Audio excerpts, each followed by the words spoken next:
Meanwhile, Wolverine and a newly resurrected OG good beast ambush current kind of evil beast.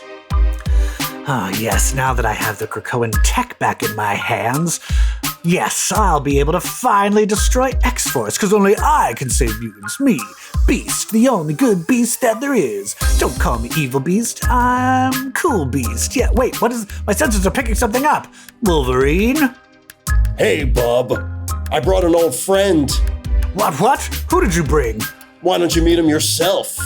Oh, my stars and garters. Oh. Is that me? Fuck. Oh, God, it was me before I became fucking cool. I thought it was bad enough when I had to deal with my teenager self. Now I need to deal with good old stars and garters, asshole beast. Fascinating. Oh, God. Listen to him.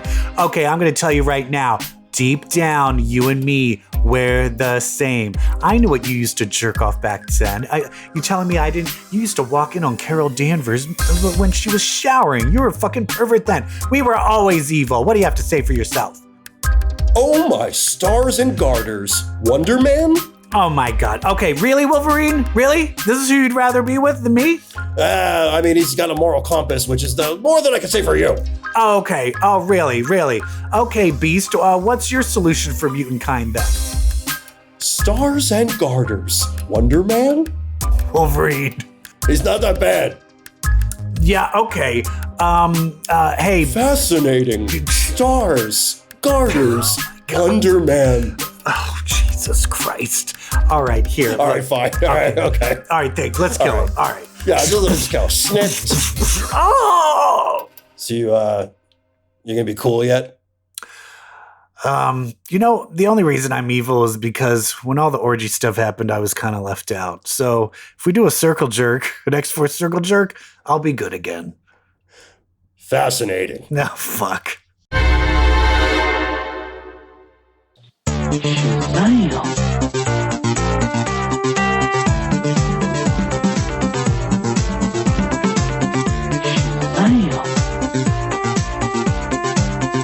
Hello, everyone, and welcome to episode 287 of CBQ Legacy Comic Book Queers. I'm your host, EvilJeff, and with us as always is Brett. Hi, everybody. Welcome to the podcast. Oh my God, we have so many beasts, we don't even know what to do with them. It's the Night of 1,000 Beasts. A Night of 1,000 Beasts. And, oh my stars and garters, that would be a great Drag Race theme. Oh That my would be stars and garters, a Night of 1,000 Beasts. It's giving more Cookie Monster than Beast. All right. What's new with you, Brett? Do we have any hot topics to talk about or anything? I'm sure we can muster one up. Why don't we hit that music? Cool. We got some hot topics. Yeah. Is there a hotter topic than Dakota Johnson? I know Melanie Griffith thinks so. Oh, Melanie Griffith thinks there is a hotter topic because she hates her own daughter. I meant to say the other way, but this feels more correct. I was forced to watch a Melanie Griffith movie by my fiance the other day. Okay. And he was like, oh, this is a movie I used to watch a lot as a kid. It was called... What is it? Milk Money? Yeah. Did you see that? Yeah, isn't she like... It's like she's like a parent to kids or something like that in the 50s, No, right? No, it takes place in the 90s. No. No, a bunch of 12-year-olds basically raise money in change and have a bag full of change and go to buy a hooker.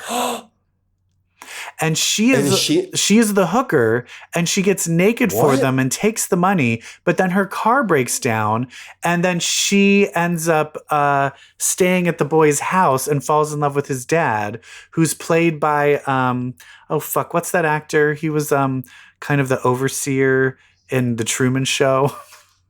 Ed Harris. And then she meets Ed Harris and they fall in love. I was like, this is not okay. I just forgot. Fuck? In the 80s and 90s, that, in the 80s and 90s, it was let's have Patricia Arquette makes out with a child in one movie she was in. There's an episode where Gerard Depardieu pretends to be his daughter's boyfriend so that she can flirt with another guy. 80s and 90s movies What was happening? Why were we okay with this creepy? Anyway, you know what else is creepy? Fucking Dakota Johnson. Dakota Johnson. I just watched her on SNL. So we've got Madam Web. Yeah. And she hosted SNL. She was terrible. We have Madam Web coming up. She's the it thing right now. She's super hot. When her mom was in South America researching spiders, she died. It's just... So Dakota Johnson. I don't get it. Now, Dakota Johnson, to her credit, did bring down Ellen DeGeneres. Yes, that's the only positive we have. No, you didn't, Ellen. You're a fucking liar, you fucking lesbian. Isn't that what she said on the show? She said, that's not the truth, lesbian. That's not the truth, you dirty lesbian. She said, listen, my web connects them all. And your web is a web of lies, Ellen. I'm telling you right now, I don't. And I will tell you this. This is another thing. Melanie Griffith also is not a good actress. I'm sorry, everybody. No. She's not a good actress. And I really think that Dakota Johnson is just watching watching her mom's old movies and being like, yeah, that's what acting is. Just say all the lines as flat as possible. Her dad is a good actor. Don Johnson. Yeah, but she doesn't. But she's not emulating him. She's not giving. Yeah, she's giving Melanie. So anyway, February 14th, Valentine's Day, Madam Web is coming out. Dakota Johnson, her web connects them all. I want to say this. I just watched a video. You know, New Rock Stars with your friend Eric Voss. Yes. He was speculating about how the Sony Spider-Verse relates to the MCU. And he basically said, this is why I love New Rock Stars. They come up with these theories. He's like, basically the way it works is we've established that the multiverse in the MCU now takes the shape of a tree. You saw that same tree shape in Spider-Man Across the Spider-Verse when Miguel O'Hara was looking at it. And Loki. Yeah, exactly. What I think the Sony Spider-Verse is in relation to that tree is a spider web that's formed on top of the tree. See, that's our theory. I'm like, what the fuck? Okay. So it's this whole thing where I think what I surmised from this video on YouTube from New Rock Stars is that like Madam Web will help connect the MCU to all of this Spidey Sonyverse without Spidey nonsense. You know what's a better idea? And you better not. If they didn't do any of that. Didn't do it at all. We need to drop the multiverse like a fucking hot potato. We need to fucking get rid of it. Sick of the multiverse. Over. I can't handle it. And that's the thing is because what's the laziest storytelling is multiverse or time travel to fix plot holes. And that is why the MCU is falling apart, because it's all just time. Like they ended the Avengers with time travel and you're like, yeah, now they're like, we're going to keep on doing it. And you're like, oh, this doesn't hold up if you keep on doing it. You know what would have been a more interesting kind of next chapter for the MCU? The X-Men? Yeah, yes. But before that, the blip. Just exploring the Earth after the blip was so much enough story. No, but someone thought of something brilliant. When Thanos snapped and got rid of half of all of the life in the world, that means half of your gut biomes disappeared. So everyone immediately had diarrhea. Yeah, that's right. Show me that movie. That's the story I want to see. Everyone just shitting. That's the story I want to see. Or how about after Thanos did the blip, life, because it was like half of it was cut off, mutated in order to survive. The life that was left mutated under the threat of eradication. And that's how we got mutants. See, like her web connects them all. Or I just want like an emotional drama where a mom stays, but one of her kids gets blipped, but it's the kid she didn't like. Or even more fucked up that like, back.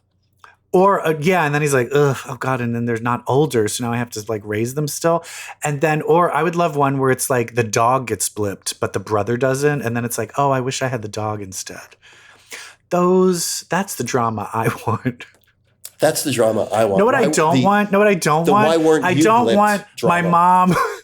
It was my mom in the researching spiders in South America right before she died. Yeah, I don't want that.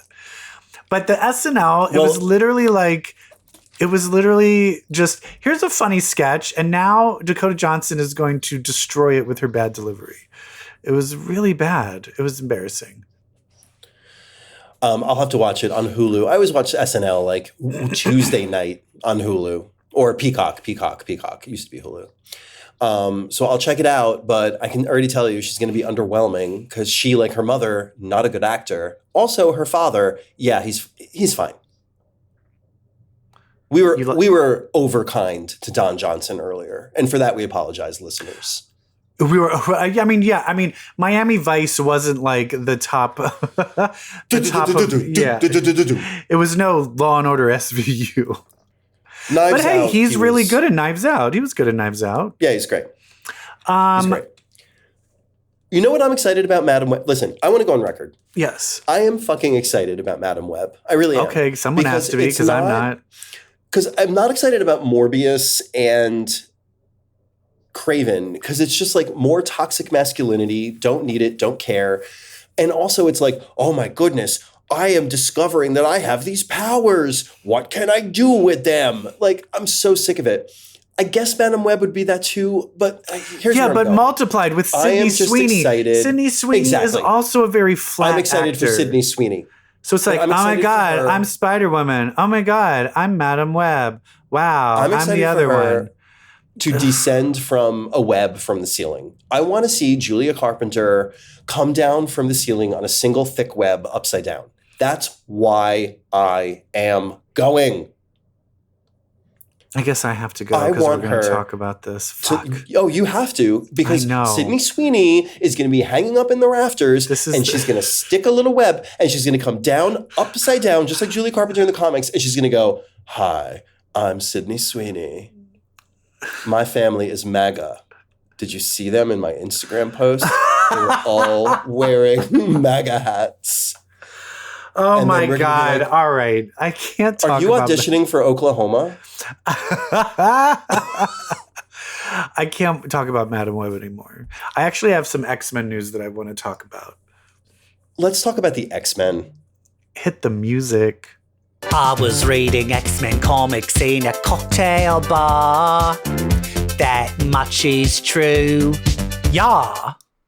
So I was reading Magneto, and before we talk about this, I was reading Magneto, and it just can we give you the full title? It is The Resurrection of Magneto #1. The Resurrection of Magneto #1 by Al Ewing, and for some reason, something Luciano Vecchio. It hit me in the head of the whole trial of Magneto, and then there was the whole him being good and running the X-Men.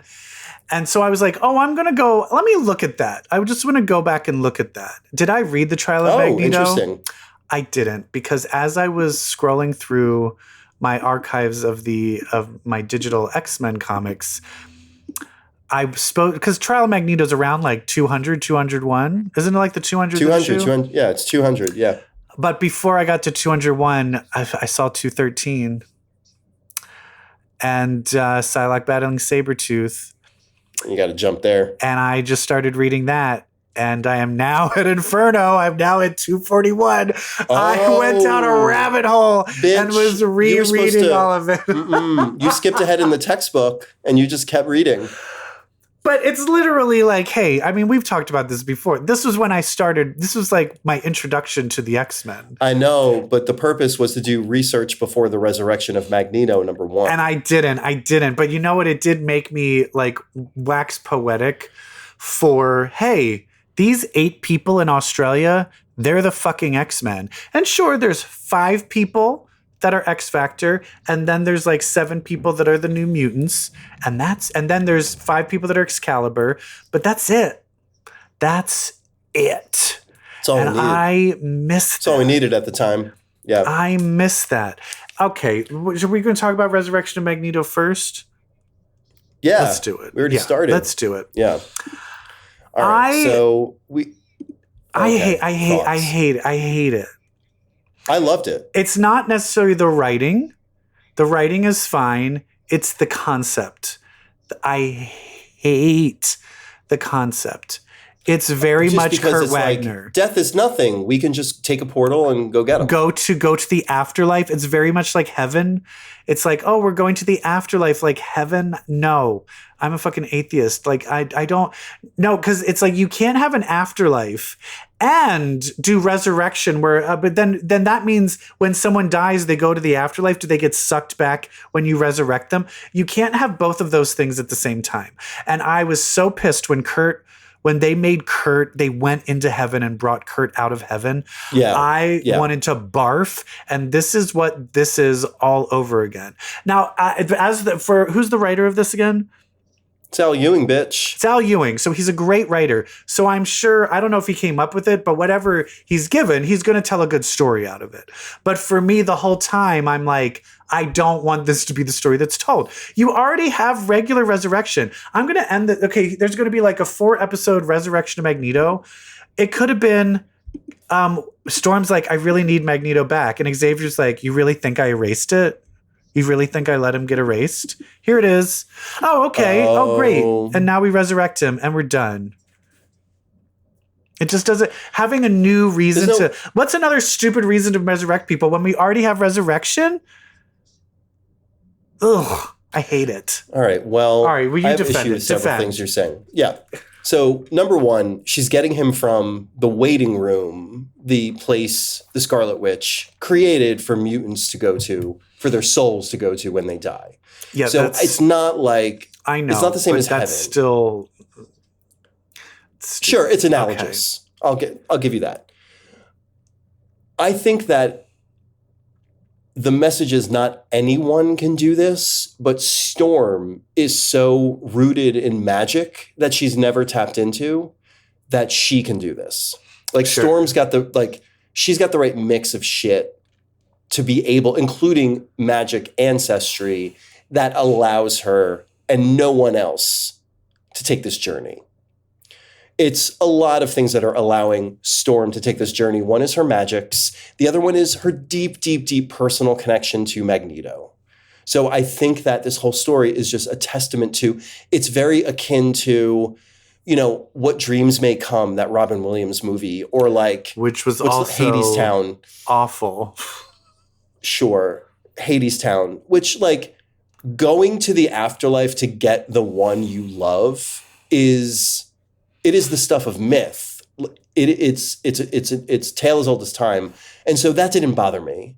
It's just, to me, it's another take on what is a very mythical kind of story trope, which is you love somebody and deeply care about somebody so much that you are willing to go to the afterlife and deal with all the tribulations to get them. Fine. It's quite beautiful. I don't care. It's just a thing where I feel like the only thing that starts getting interesting is that the Dominions, not just one, it looks like multiple Dominions. Is it just Phalanx? And they said the word phalanx. The Dominion was always a connected system. It's multiple multiple Dominions made up a thing. That they're just hanging out in this afterlife place and torturing Magneto. This was very much the definition of what Dominions were in Powers of 10. I was like, yep, this is literally what Hickman wrote. They're up there chilling, connected to one another outside of time and space, manipulating. Now, I have a question. There's a part where they say the Omegas, the Beyonders, were afraid because they are linear and we are not. There looks like there's a Dominion made up. Who are these people, these green people? It looks like Beyonders. Those are Beyonders. Beyonders. But is that a Beyonder Dominion? Or is that them just describing the Beyond? Because it seemed like the Beyonders aren't a Dominion. Or is it like a TV screen where they're showing them? Oh, they're showing it. Oh, okay. Maybe that's what it is. All right. Right. This is the stuff that I find interesting. I like this stuff. And I also liked her fighting Tarn the Uncaring again. And that was great. He's still really bitter about her beating him. Yep. A lot of this I felt like the Beyonder stuff. I got whiffs of Hickman's Avengers that led into Secret Wars. Hints of that. I mean, this is a big story. Like, I'm glad that the Phalanx were associated with Dominions after it seemed like we weren't going that route in X-Men. Yeah. So I like that. I mean, like, this story ultimately to me is so wait a minute. You know what's interesting? What? One of those, the Dominion next to the Beyonders has the crown of Enigma in it. So I think those Beyonders may be a Dominion. It's not just showing. I think they're in there. Oh, okay. Because the one next to it has got Essex. Yeah. Yeah. Interesting. I mean, this is the book you want to kind of go through over and over because there's just so much symbolism. Like looking at that crown. I mean, there's just. And this, I will give this Luciano Vecchio. The art is best work ever. The art is really good. The art's really good. Best work ever. I mean, this, I didn't even know it was him because it's such an elevation from his usual very clean, very wonderful work. But his clean, wonderful work always felt cute. Yeah. That's always a word I would use to describe his art. Is cute. And like not a bad, like not like a condescending way. No, I think there is but it's almost like aimed as if it could be aimed towards a young audience where this is aimed for an adult audience. But this is a little more grown up. Yeah. I loved Storm. I love Storm meeting her ancestor who was from a Gambit limited series. But like Al Ewing is finding all of these kind of precedent things to solidify Storm's status as a magical character. But so it's a well-told story. I just don't like the concept of him being in the afterlife. It's cheating. I just feel like you already have a thing of resurrection, and I guess now that you said it's because it's the waiting room where they go for resurrection. I guess that I think that makes it a little bit better that it's not fully heaven. Yeah. It's not as bad as when Kurt was brought back, but still, I don't know. I guess that's the thing is what does she want? What do you feel she wants with Magneto? What is the part of the plan that she has to have Magneto for?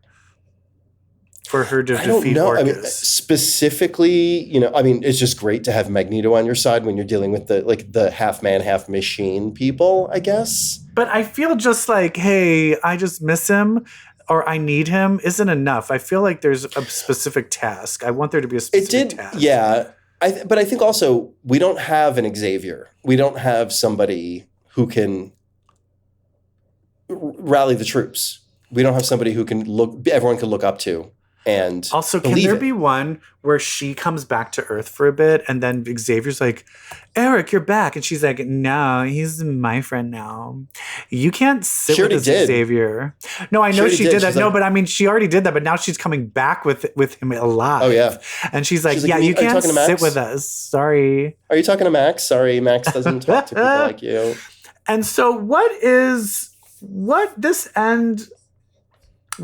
thing with his... Where is he? Because it looks like he's being tortured, but at the end, his eyes are melting, and he's like on a fire Dominion sun thing. What is going on? It looks like hell. It looks like hell. I mean, I wonder if we're still in the waiting room, which I'm not sure we are. I think she might have gone even further. So now maybe you have reason to gripe. But it seems like hell because there was. What read the names on the walls? Is that people he's killed around him? It felt like his Holocaust. Judgment? It felt like Holocaust victims to me.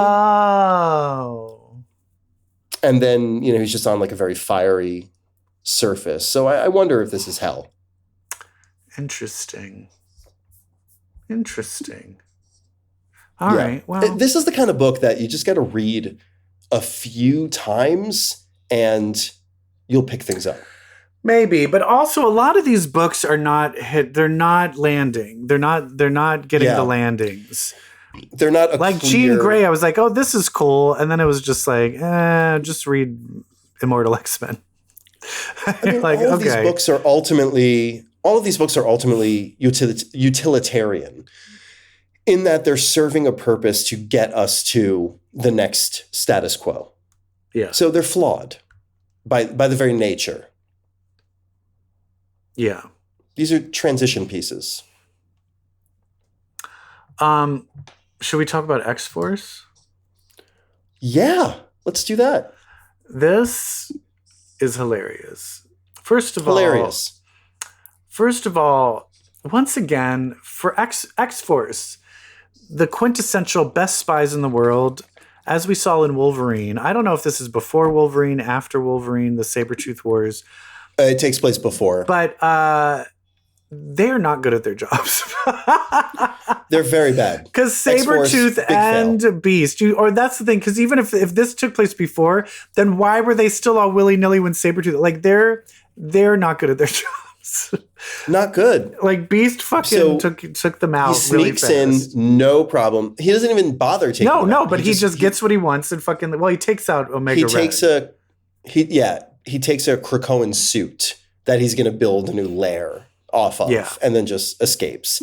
And Sage is like, that darn cat. Yeah. That's it. I have to do something. What I'm going to do is pitch the team. And so she pitches the team her idea.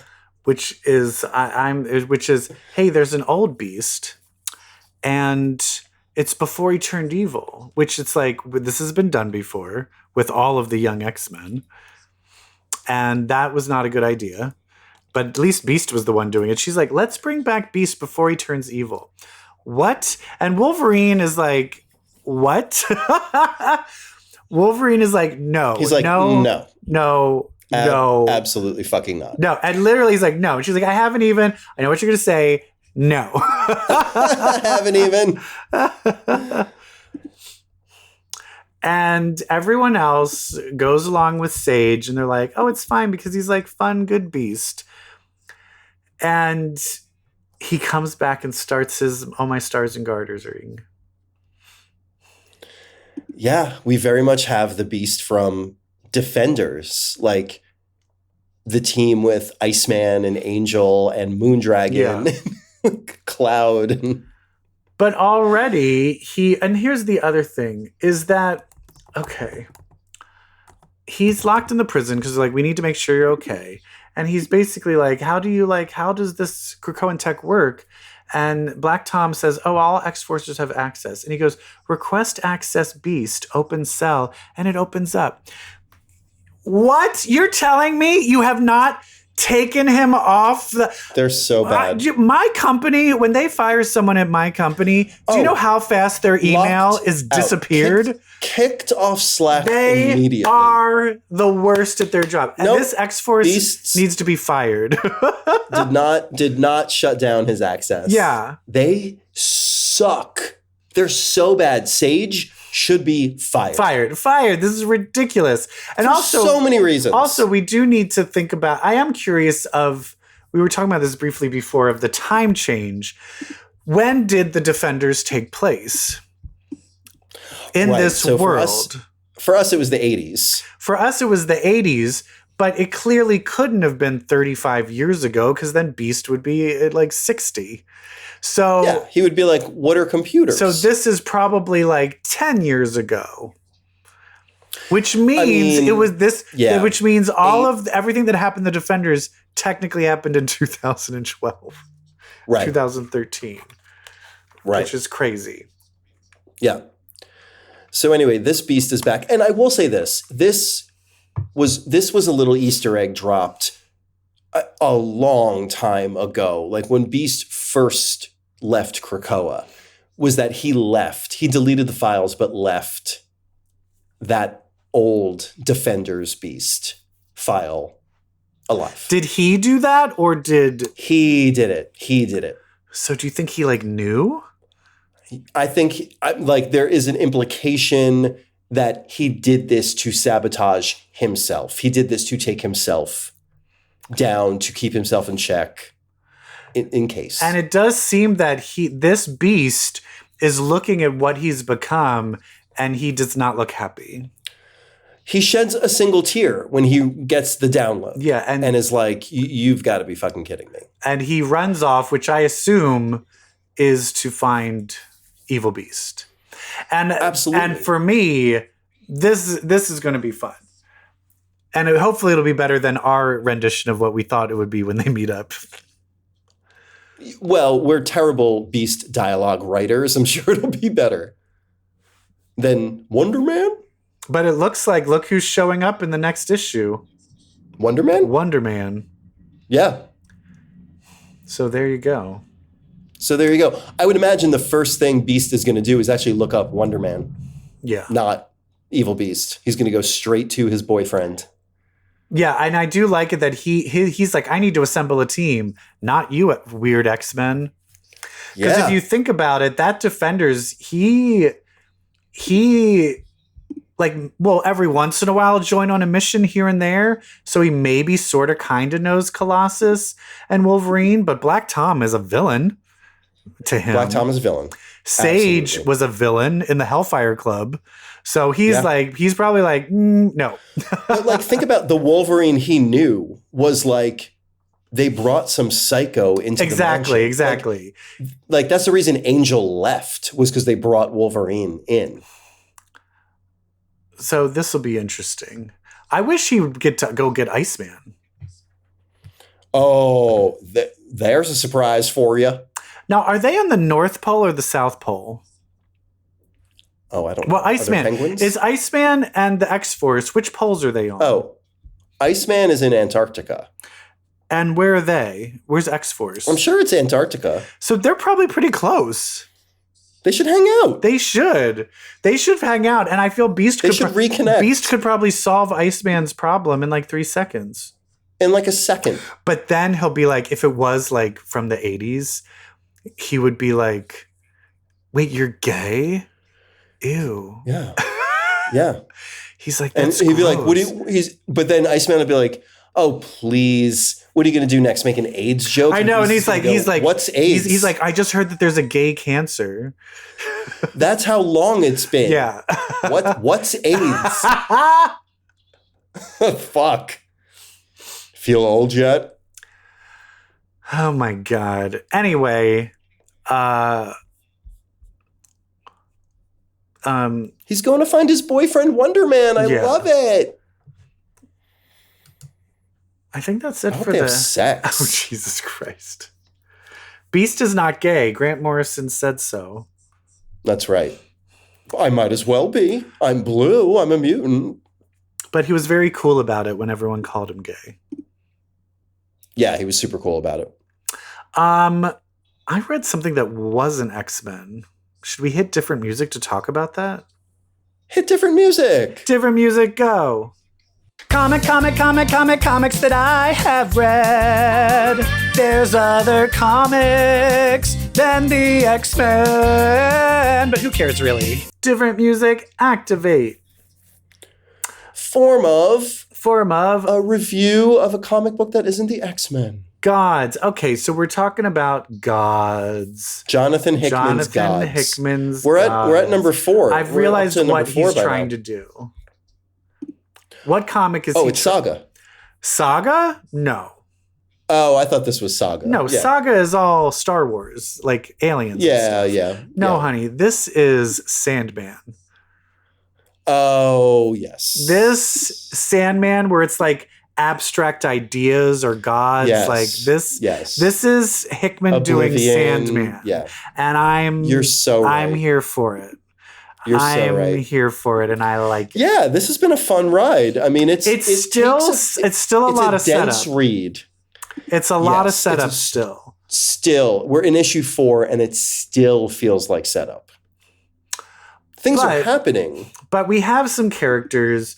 We still have so we have what's the main guy's name again? God damn it, what's his name? Wynn.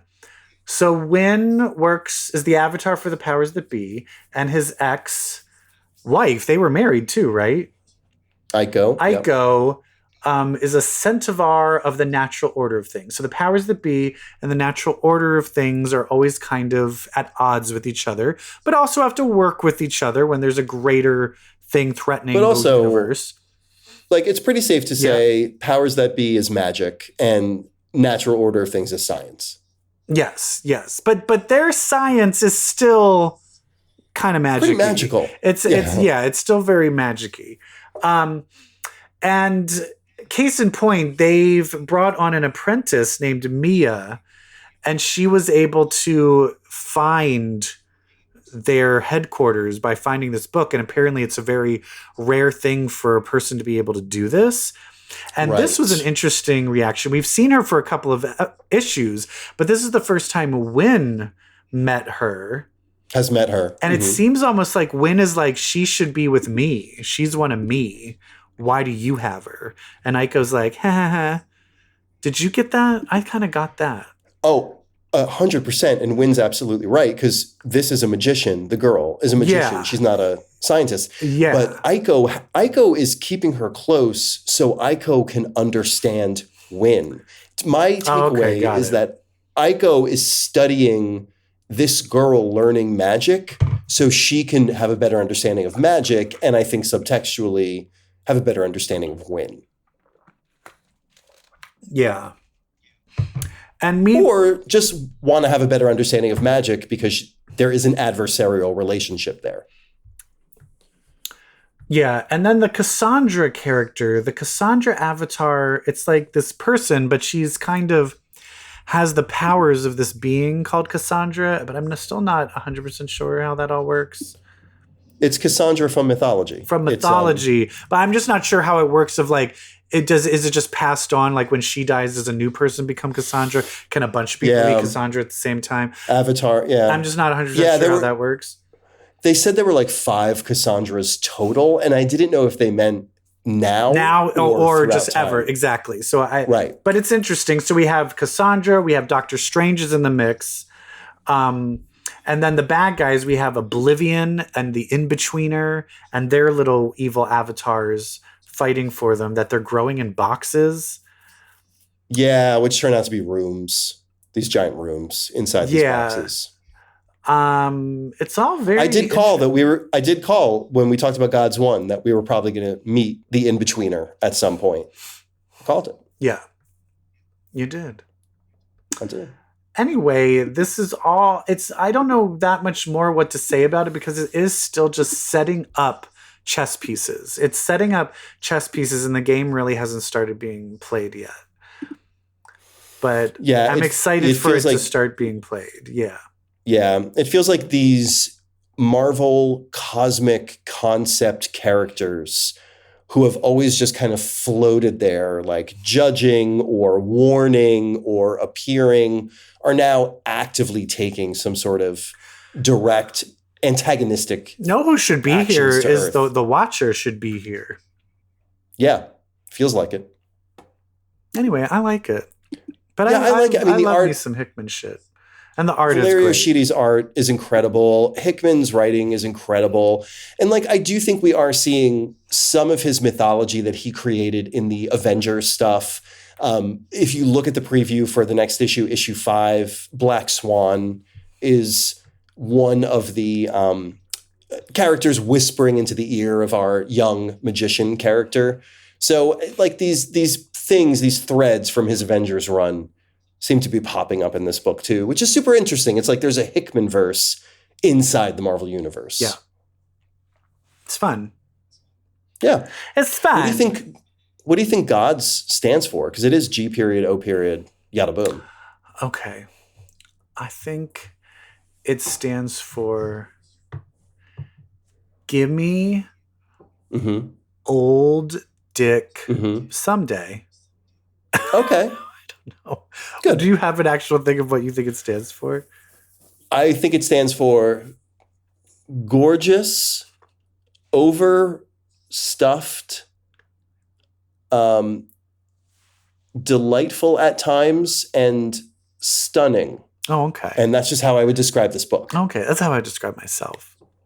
Oh, okay. Overstuffed. Overstuffed. Yeah. Okay. I don't know when to stop eating. And I went to Japanese barbecue last night. Have you ever had Japanese barbecue? Is that It's like Korean barbecue, but yeah, but Japanese. Wait, what's style. the Gayu? What's that restaurant that I like? This one, I'm not even going to repeat it without sounding racist because I don't remember. Okay. Well, yeah, no, I love Japanese barbecue. Yeah, but that's the problem. Like hibachi? But you're just like, and should we order more meat? And you're like, yeah. And then you're like, should we order more meat? And you're like, yeah. And then there's a point where you're like, I need to stop. I have to stop, but you don't want to because meat is good. I know. Sorry, vegans. And cooking it on the table is so fun. That's I assume that's what you're doing, right? There's a little thing in the middle of the table, and you're cooking the meat. Yes, I'm always. Have you ever gotten the tongue? Had tongue? Yeah. No. It's fantastic. I do love eel. Ew. You don't like eel? No. You've never had like an eel like sushi roll? I have. I don't know. I don't think I like it. Oh, it's delicious. It's delicious. And then grilled up. Ew. All right. Anyway. What would you do if there was an eel, like a live eel, like just like freaking out, like slithering around in your lap right now, like because it wasn't in water? I would like probably freak out, but I would be less freaked. I would be more concerned because Joe has like an insane fear of snakes, like insane. Like he'll start screaming if he sees one on the TV. Like he gets really freaked out by snakes. So I know right now he would not be able to help me. He would literally throw a match and like set me on fire just to kill the snake. Can I come over and like put a fake rubber snake on the floor? Well, here's the thing is I have a bunch of stuffed animals and I have a stuffed animal snake, but it is 100% clearly a stuffed animal. Like it's not like a fake looking snake. It's a stuffed animal snake. Like it's fuzzy and puffy and has little fun eyes. One day I picked it up and I threw it at him. He screamed and was battling this stuffed animal as if it was about to murder him. And then he was very angry at me. And I was like, I'm sorry. I did not think that was the reaction that I was going to get. Wow. You never know with people. Yeah, some people's fears are real. What are you afraid of? What's your fear? So when I was a kid, I was terrified of dogs. Really? I had the most insane, I could not be near a dog. Even a little one? Like what about a little chihuahua? When I tell you that one time I had a whole backyard of extended family hysterical laughing at me. I was probably like 5. Oh, because you were being chased by a chihuahua? There was like a shih tzu. Like a shih tzu. And I was like screaming, crying. Oh, okay. And it was like this little fucking. But did you get over it, or are you still kind of scared? Yeah, but you know what? Like do you ever get over anything? But I mean, could you have a dog now? Absolutely, I've had dogs. Oh, okay. Like so I love dogs. I've gotten over it, but I haven't gotten over my. There big fear. is deep down, there is still a fear. I haven't gotten over my big fear. What? Heights. I mean, look. Who isn't afraid of heights? No. Here's the thing. My mom, when I visited my mom in Florida, she stays in a condo on the 10th floor. And from the elevator to her apartment, there's just a railing, a seat, railing. And it comes up to about my waist. But I literally hold against the wall as I walk because there's something in my head that's like, I'm going to trip and I'm going to fall over that and die. Oh my God, like Kristen Johnston in Sex and the City? Yes. That was horrifying. That was my biggest fear. So bored I could die. And then she died. Oh my God, that is my biggest fear though. Yeah. Can you imagine that moment where you realize I just fell? Yeah, and you're dying, and now you're going to die. You know what? And it's the same thing. It's the same reason why I have a fear of planes. It's like, this is not natural. Because when I die, I do not want to see it coming. I want to die in my sleep. I don't want to be like, I'm about to die. Or my back is turned, and the explosion is coming, and I have my headphones in, and I don't realize it. I don't want to see it coming. No. That's why when people are like, oh, what if like an asteroid comes and hits the Earth? And I'm like, oh, so I have to live for like months knowing that I'm going to die? Fuck that.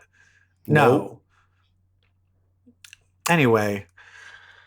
Oh my God. That's the comics. Imagine that? Fuck. That's the comics. How about we talk about something we saw? It's not superhero, but I mean, it still involves costumes. They are heroes. They are heroes. Protect queer art. Hit the music. I always feel like I'm watching a comic movie or TV. Let's end this show talking about some Drag Race. Drag Race. We had our second elimination, and honestly, this is one that took me by surprise. It didn't for me, and I honestly, not because I work with people that were literally editing fashion photo reviews so they knew who it went. I purposely tell them not to tell me because I don't want to know. But RuPaul's Drag Race has a habit of either sending a very talented or a very sexy queen home second. They love for the second one going home is someone that you're like, oh shit, anyone can go. Rakam Sakura went home second. Alyssa Hunter, who was really beautiful and sexy, went home second. Kimora Black, who was super sexy, went home second. And Drag Race UK, I can't remember her name, but a really talented person went home second. They love throwing a second. But it all came down to it's what got Valentina in the end. She didn't know the words. That was it. I mean, unacceptable. Because the dancing, amazing, wonderful, amazing. But you don't know the whole thing is lip sync for your life. And spoilers: Mirage is the one sent home. Who Mirage out of drag with her little. Braided pigtails. Mirage is the one I wanted to bang the most. Sexy.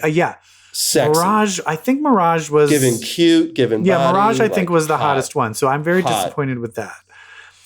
You know who I think is the hottest one? Who? Guess. Plain Jane? Dawn. Oh, Dawn. No, Dawn's too elfin for Dawn looks like an elf, and that weirds me out. So cute. Like I feel like she's cute. Like I'm gonna like wake up and then she like jumps at the bottom of a rainbow into like a pot of coins or something. It freaks me out. I like it. Speaking of Dawn, I did see a meme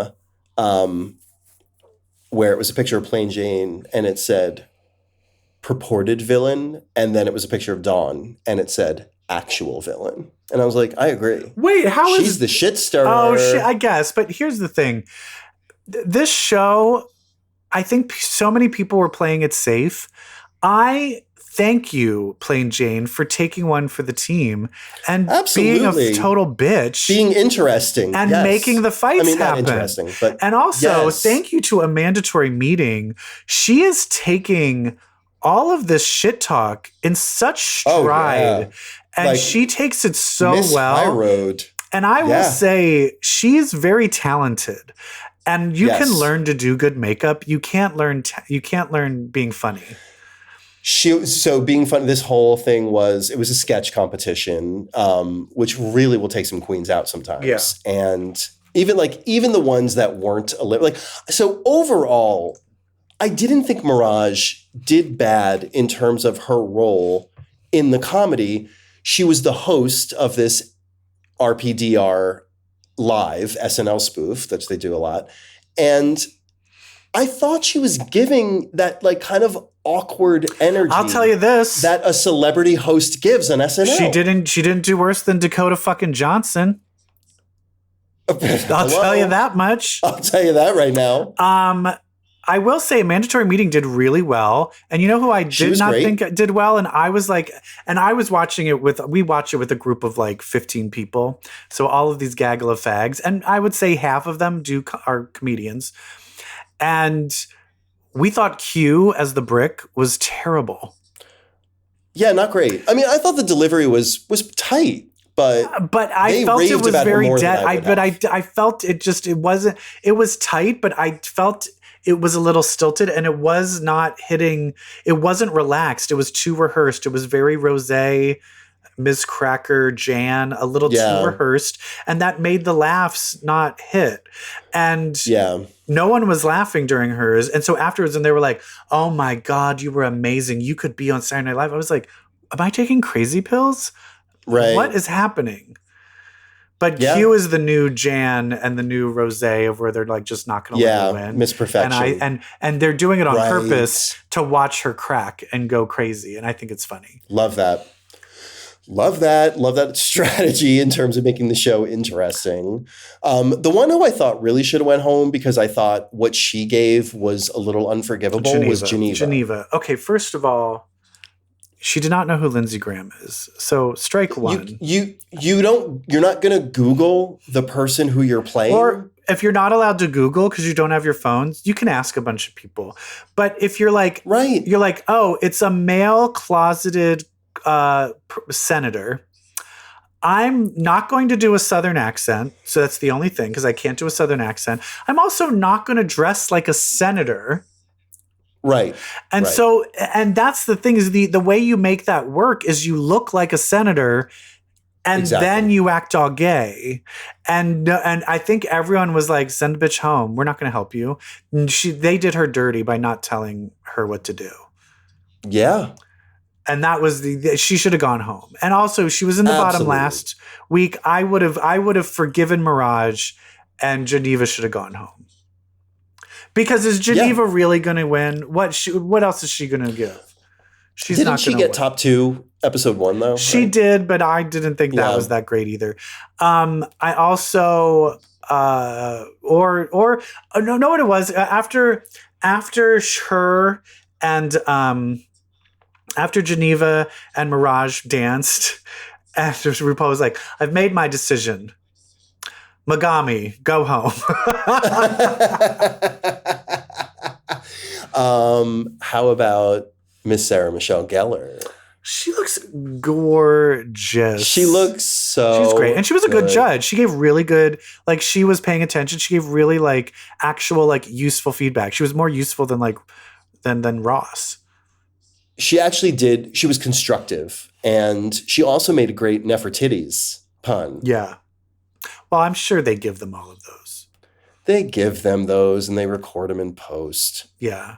I do think that's fun. I do know the two people that their job, well, it's not their only job. They're producers of the show, but they just come up with all of the puns. They have to. There's that's no way. So fun. I mean, can you? It's the only way to make a dream job. I want to be like, hey, can I just like hang out? And I think they're probably like, no, because it's the fun part. I'd be like, no, this is the fun part. We don't want to give it away to anyone. Yeah. But I will say, like, it just. My other thing is this was last done on All Stars with Jimbo, and they did Jimbo's sketch, which if you ever did Moe Shambin, the Vanessa Bayer Cecily Strong sketch, that is what the Plain Jane Megami. I said it while it was happening. I was screaming to my husband. I was like, this is just Jimbo in the sketch she won for because she played it subdued, she played it dumb. Because she was doing bimbo and voice. She was doing she was doing Cecily Strong and Vanessa Bayer's Moe Shambin from SNL. Yes. But the thing is, the writers wrote the same type of sketch. So it's like it was lazy on the show's part. So I feel the show, but Plain Jane took the same part and did the exact same thing, and she was good at it. But I will say she needs to, and I know it's like hindsight is 20/20. It's like, but it's like you need to keep doing the Jimbo, like being Jimbo. You got to separate yourself from Jimbo. Yeah. And but part of me does wonder, I don't think she knew, because when this was filmed a year ago, that SNL sketch hadn't come out yet. You know what I mean? Oh. Yeah, these are all filmed a year ago. Everything's filmed a year beforehand. But wait, what SNL sketch didn't come out? The Jimbo, what Jimbo did? Jimbo doing it. Plain Jane did not see Jimbo doing that. So it's just a crazy coincidence. Gotcha. Yeah. Anyway. Yeah. I love me some American Drag Race. I love it. Yeah, it's so good. I mean, it's still, but the only thing that sucks is like, I wish it were more of a competition. I wish it wasn't so obvious that it's going to come down to Saphira, Nymphia, Plain Jane, and Q. That's our top 4.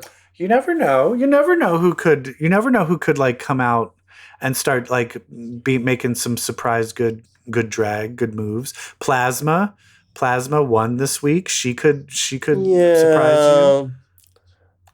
Plasma got to do her shtick, like Barbra Streisand. She got to do, like, she's not gonna, I don't see her doing that, something else as well. Well, but you have to stick around and see.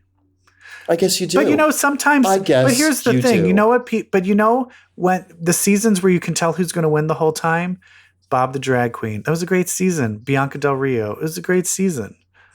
Mm-hmm. But then the ones where you don't know, I think the best season ever was season 5 when Jinx Monsoon won. Oh, yeah. I think that one and one of the other great seasons is season 4, but now, unfortunately, Sharon Needles is canceled. Can't watch her. So now we just have to pretend that didn't exist, which is sad.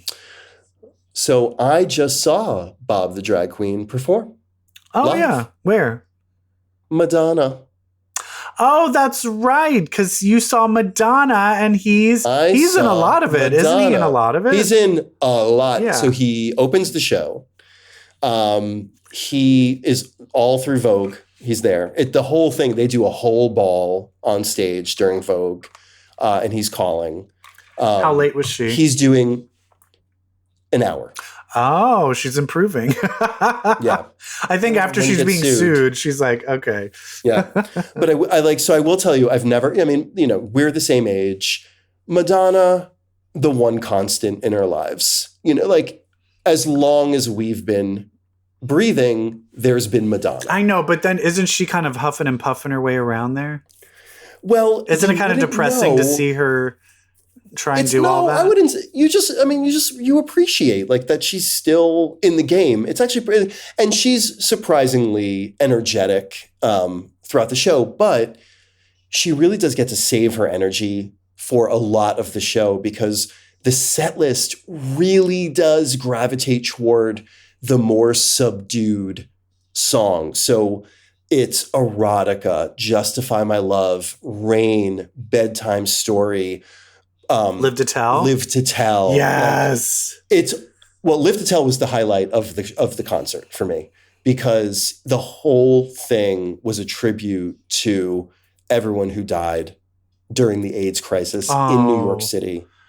And it was the most powerful, poignant, darling, when I tell you I was sobbing. Like these giant banners came out of the floor, these giant vertical LED screens, and one was this huge black and white headshot of Keith Haring, and one was this huge black and white headshot of Arthur Ashe, and this huge black and white headshot of and you realize it's 4 men who died during the peak of the AIDS crisis in New York. And then the 4 images turned to 8, and then the 8 images turned to 16, and the 16 turned to 32, until there were literally hundreds of headshots flooding the entire arena of people who died of AIDS in the 80s, 90s, while she sang Live to Tell, and it was fucking incredible. And, hey, people, I just want to, and this is the thing, is I don't care about seeing the concert because it is a little, her face is a little disturbing to me, and so I like to remember the concerts that I've seen with Madonna from the yesteryear. But Madonna herself, there would not be female pop stars, how they are now, would not exist without her. She literally wrote the handbook of what a female pop star is. Before that, all pop stars, they were either R&B singers, they were in a rock band, they were like Pat Benatar, they had a rock band, or they were a movie star like Olivia Newton-John. Yep. There was no, I am just a pop star. It was her. She made it. And at the peak of her fame, she was like, let me make a movie and highlight all of the gay people. That's why I sobbed. Is like she did so much for gay people. She did so much for us. Yes. And it all hit me in that moment. Like I've never seen her live. This was my first time. I've seen her. So I've seen her twice. That was powerful. Yeah.